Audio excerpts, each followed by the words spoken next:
इस वक्त हरियाणा के नरवाना का रुख करते हैं, जहां मुख्यमंत्री योगी आदित्यनाथ क्या कुछ कह रहे हैं, उन्हें सुनते हैं।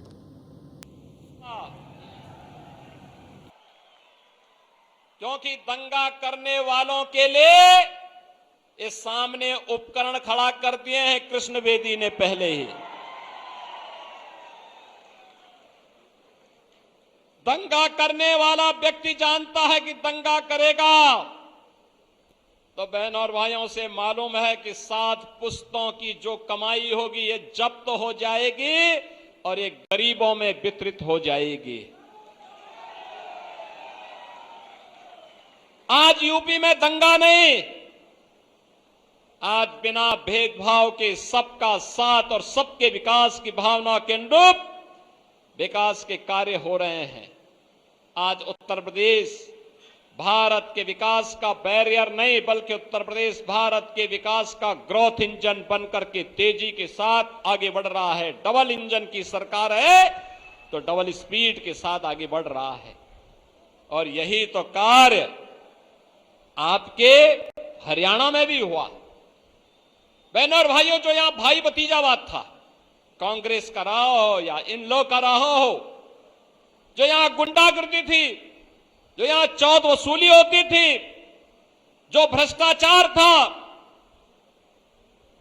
पहले माननीय मनोहर लाल खट्टर जी के नेतृत्व में और उसके उपरांत अब नायब सिंह सैनी के नेतृत्व में भारतीय जनता पार्टी की डबल इंजन की सरकार हरियाणा को भारत के विकास का एक महत्वपूर्ण केंद्र बिंदु बनाने का काम की है।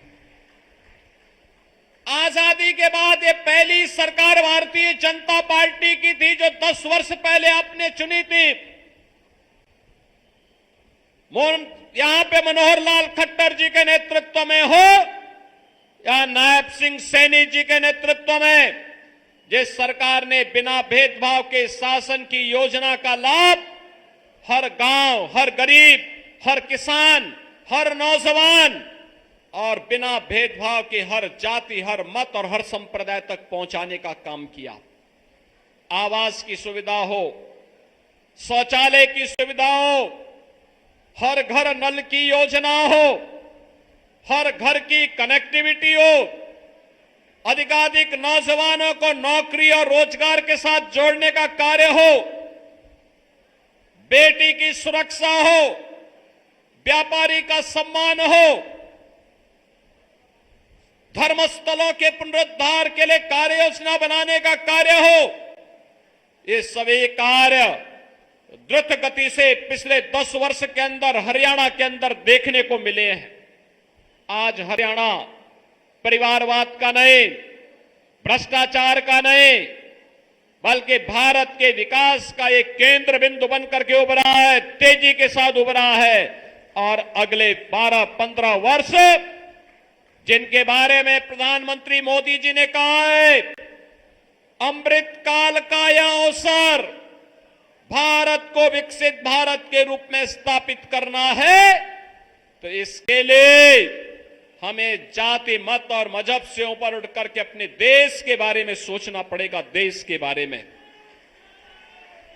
बहनों और भाइयों, मैं तो आपसे कहने के लिए आया, आज आपसे मैं यही कहने के लिए आया हूं, याद करिए, इन लोगों का हरियाणा के बाहर कोई अस्तित्व नहीं, एक अकेले कोई विकास कार्य नहीं करा सकता, इनकी क्षमता भी नहीं है, तो उसे वोट देने का मतलब आपका वोट बेकार जाना है। कांग्रेस अपनी विघटनकारी मानसिकता के लिए जानी जाती है। आप देख रहे होंगे कांग्रेस के नेता और नेता प्रतिपक्ष लोकसभा से राहुल गांधी के वक्तव्यों को देख सकते हैं। जब भारत के बाहर जाते हैं, भारत की संवैधानिक संस्थाओं पर प्रश्न खड़ा करते हैं, भारत की आस्था पर प्रहार करते हैं, भारत की गुरु परंपरा के बारे में अनर्गल टिप्पणी करते हैं, भारत को अपमानित करने का कोई भी अवसर नहीं चूकते और दुनिया के अंदर भारत को अपमानित करने की सेखी बघारने का काम ये लोग करते हैं। ये लोग जो देश की सुरक्षा के साथ खिलवाड़ करते हैं, इन लोगों से उम्मीद करना कि भारत की सुरक्षा और भारत की समृद्धि के लिए कोई प्रयास करेंगे, ये बेईमानी होगी। और कांग्रेस आज इस बेईमानी पे उतर चुकी है। मैं आपसे ये कहने के लिए आया हूं, इन्होंने आजादी के बाद 75 वर्षों में लगातार अपने राजनीतिक स्वार्थों के लिए समाज को आपस में लड़ाने का काम किया। जातीय सेनाएं खड़ी की, ये जातिवाद, ये मत और मजहब की राजनीति, ये विकास की सबसे बड़ी बाधा है।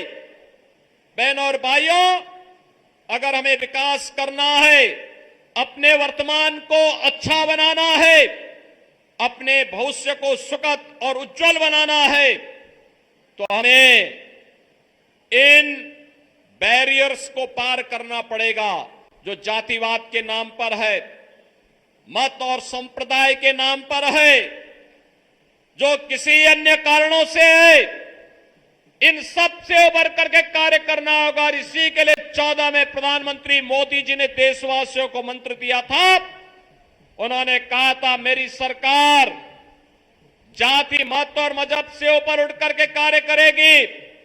मेरी सरकार का मंत्र होगा जिसमें समान रूप से एक सर्वसमावेशी विकास का कार्य होगा। और इस सर्वसमावेशी विकास ही राम राज्य के अवधारणा को पूरा करेगा। और इसके लिए उन्होंने मंत्र दिया था, सबका साथ, सबका विकास का। बहनों और भाइयों, याद करिए, कांग्रेस तो आपके पास आएगी, नारा देगी, इन लोग भी आपके पास आएगी, जाति का नारा देगी, विभाजन की नारा देगी। लेकिन मैं पूछना चाहता हूं कांग्रेस और इन लोगों से पूछना चाहता हूं, इन्होंने जब इन्हें सत्ता मिली थी तब क्या किया था? कैसे कैसे नजारे थे इनके समय में? लूट धड़ल्ले से होती थी, यहां तक कि हिंदू मंदिरों से भी ये लोग पैसा ले लेते थे। बहनों और भाइयों, मैं तो आपसे एक ही बात कहने के लिए आया हूं, भारतीय जनता पार्टी की सरकार मोदी जी के नेतृत्व में, हरियाणा के अंदर पहले माननीय खट्टर जी के नेतृत्व में, सिर्फ नायब सिंह सैनी जी के नेतृत्व में ये डबल इंजन की सरकार कार्य की है। आज उसके परिणाम दिखाई दे रहे हैं। बेहतर कनेक्टिविटी हुई है, बुनियादी सुविधाएं जनता जनार्दन को मिली है। कोरोना कालखंड में आपने देखा होगा, कांग्रेस के नेता गायब थे, इन लोगों के नेता गायब थे, कोई सेवा का कार्य नहीं कर रहा था। भारतीय जनता पार्टी तब नारा देती थी कि सेवा ही संगठन है, और एक एक कार्यकर्ता सरकार के साथ मिलकर के जनता जनार्दन की सेवा करने के लिए तत्पर दिखाई दे रहा था। बहनों और भाइयों, भारतीय जनता पार्टी इस जज्बे के साथ आज भारत को एक नया नेतृत्व देने की दिशा में प्रधानमंत्री मोदी जी के नेतृत्व में कार्य कर रही है। और इसी कारण से आज मैं आपके बीच आया हूं। चाहे वो अयोध्या में महर्षि वाल्मीकि के नाम पर इंटरनेशनल एयरपोर्ट के निर्माण का कार्य हुआ हो, या फिर बाबा साहब अंबेडकर के पंचतीर्थ को निर्माण करने का कार्य, ये कांग्रेस ने नहीं किया। कांग्रेस ने तो बाबा साहब भीमराव अंबेडकर का अपमान किया था, उन्हें चुनाव हरवा दिया था। आज आप देख रहे होंगे, कांग्रेस बांग्लादेश के अंदर हिंदू मंदिर तोड़े जा रहे हैं, हिंदू मारे जा रहे हैं, हिंदू काटे जा रहे हैं, लेकिन कांग्रेस एक भी शब्द उनके लिए नहीं निकालती है। कांग्रेस के मुंह से, इन लोगों के मुंह से एक भी शब्द नहीं निकलता है। मैं पूछना चाहता हूं, ये बांग्लादेश के अंदर जिन हिंदुओं पर अत्याचार हो रहा है, इनमें 90% दलित जाति के हिंदू हैं। लेकिन बहनों और भाइयों, कांग्रेस को वोट बैंक की चिंता है, इन लोगों को वोट बैंक की चिंता है, उन्हें हिंदुओं की चिंता नहीं है।